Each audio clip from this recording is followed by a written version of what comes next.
Selamat pagi saudara-saudara yang dikasihi Tuhan dimanapun saudara berada saat ini.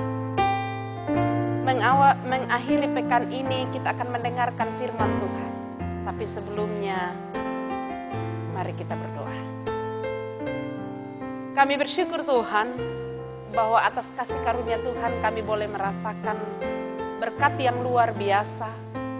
Sepanjang semalam kami boleh lalui dengan penuh sukacita dan bahkan dalam peristirahatan kami. Kami bangun menemui hari baru, hari karunia Tuhan. Mendasari seluruh kegiatan kami hari ini, kami mau membaca dan merenungkan firman-Mu. Kuasai kami dengan kuat kuasa Roh Kudus-Mu. Dalam Kristus Yesus kami berdoa. Saudara-saudara yang dikasihi Tuhan, bagian bacaan Alkitab menjadi perenungan kita pada pagi hari ini dalam akhir pekan terambil dari Bilangan pasal 27 ayat 12 sampai ayat yang ke-23. Yosua mengganti Musa. Tuhan berfirman kepada Musa, "Naiklah ke gunung Abarim dan pandanglah negeri yang kuberikan kepada orang Israel. Sesudah engkau memandangnya, maka engkau pun juga akan dikumpulkan kepada kaum leluhurmu sama seperti Harun abangmu dahulu.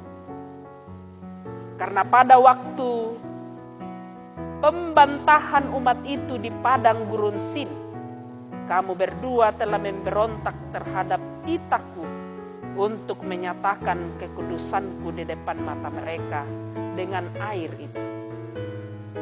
Itulah mata air Meribah dekat Kades di padang gurun Sin.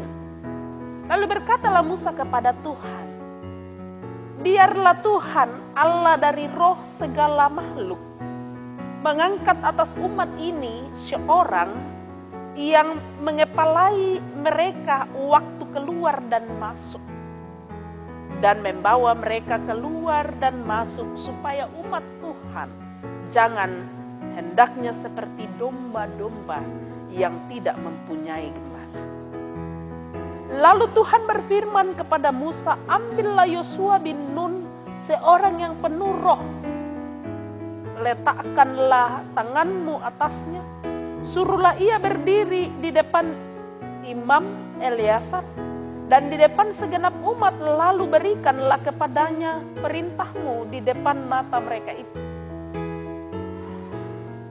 Dan biarlah dia sebagian dari wibawamu, supaya segenap umat Israel mendengarkan dia. Ia harus berdiri di depan Imam Eleazar, supaya Eleazar menanyakan keputusan Urim bagi dia di hadapan Tuhan. Atas titahnya mereka akan keluar dan atas titahnya mereka akan masuk. Ia berserta semua orang Israel, segenap umat itu." Maka Musa melakukan seperti yang diperintahkan Tuhan kepadanya. Ia memanggil Yosua dan menyuruh dia berdiri di depan Imam Eleazar dan di depan segenap umat itu. Lalu ia meletakkan tangannya atas Yosua dan memberikan kepadanya perintahnya seperti yang difirmankan Tuhan dengan perantaraan Musa. Amin, firman Tuhan. Saudara-saudara yang dikasihi Tuhan, apa kriteria atau syarat saudara dalam memilih pemimpin? Apakah pemimpin harus pintar? Ya, harus. Ada juga orang yang kriteria memilih pemimpin, dia kaya, tapi tidak semua. Apakah pemimpin harus sehat? Iya, sehat secara rohani, sehat secara jasmani, dan lain-lain sebagainya. Ada banyak kriteria yang dipasang orang untuk menjadi seorang pemimpin. Di kalangan masyarakat Toraja, pada zamannya mengenal konsep kepemimpinan sugi, berani, menarang, dan kinah. Hal-hal tersebut, saudara-saudara, memang dibutuhkan dalam memimpin, tetapi bukan adalah hal pokok. Saya kira bukan dasar pertama untuk memilih seorang pemimpin kalau dia pintar. Oke, pintar, tetapi rohaninya sakit, sama saja bisa menjerumuskan orang yang dipimpin. Kaya, tetapi tidak mampu mempergunakan kekayaannya dengan bijak, sama saja saudara-saudara, ia tidak bisa menjadi seorang pemimpin. Maka apa dasar untuk jadi seorang pemimpin? Pemimpin yang baik adalah pemimpin yang takut akan Tuhan. Pemimpin yang mengandalkan Roh Kudus. Pembacaan kita hari ini berbicara mengenai peralihan kepemimpinan Musa kepada Yosua. Suka duka telah dialami oleh Musa dalam memimpin bangsa Israel keluar dari tanah Mesir menuju tanah Kanaan. Musa telah bekerja keras melaksanakan apa yang Tuhan perintahkan kepadanya dalam perjalanan dari Mesir menuju tanah perjanjian, saudara-saudara. Seringkali ia mengorbankan banyak hal.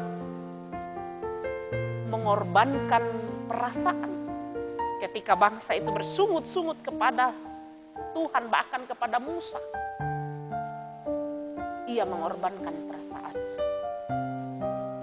Musa juga kadang mengorbankan keluarga.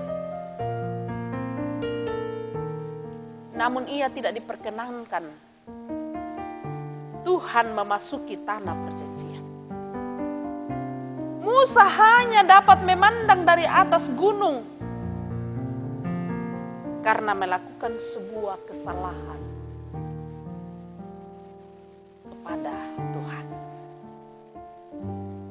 Musa tidak menghormati kekudusan Tuhan.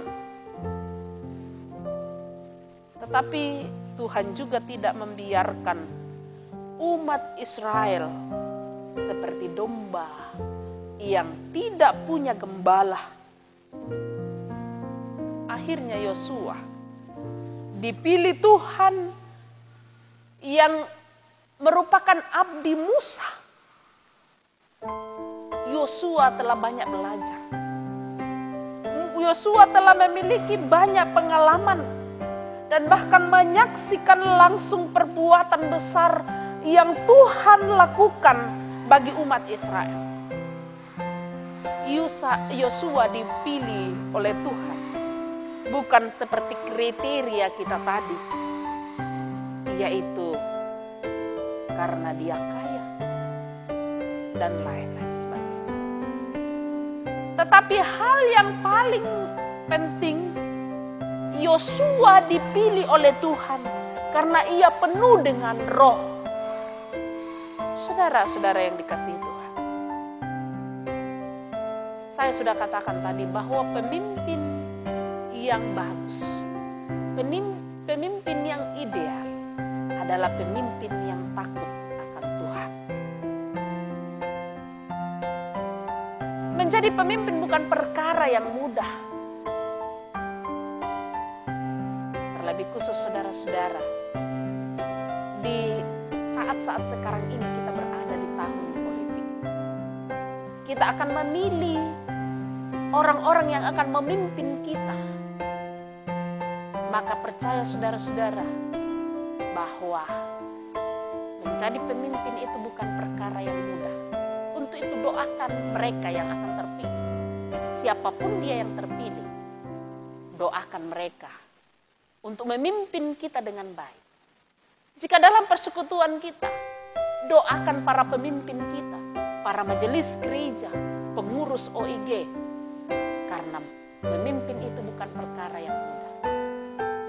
Sehingga mereka boleh mengangkat tugas pelayanan dengan baik. mengangkat tugas tanggung jawab dengan baik dalam pimpinan Roh Kudus. Jika saudara seorang yang ditunjuk untuk menjadi pemimpin, kerjakan itu dengan baik.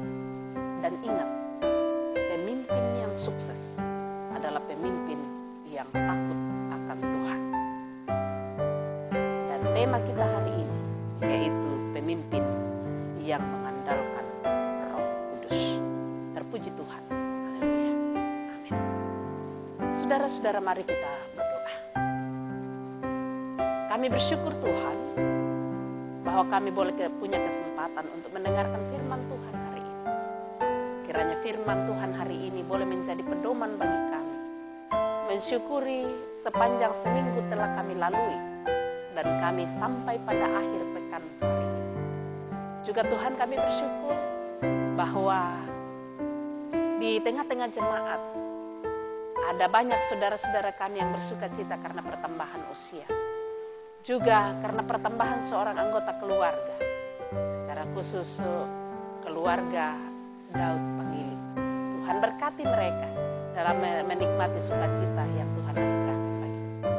Juga Tuhan, ada beberapa saudara kami yang bergumul karena sakit, karena himpitan ekonomi, dan pergumulan-pergumulan lain tentang masa depan anak-anak. Berkati mereka untuk lepas dari pergumulan itu. Kami percaya bahwa kuasa Tuhan akan terus melingkupi mereka. Ini kami Tuhan datang bersyukur di dalam Kristus Yesus dan juga bermohon. Kami berdoa. Amin. Saudara-saudara telah menikmati firman Tuhan. Silakan firman Tuhan ini di-share kepada keluarga dan sahabat. Jangan lupa juga di like dan di subscribe. Tuhan Yesus memberkati saudara. Shalom.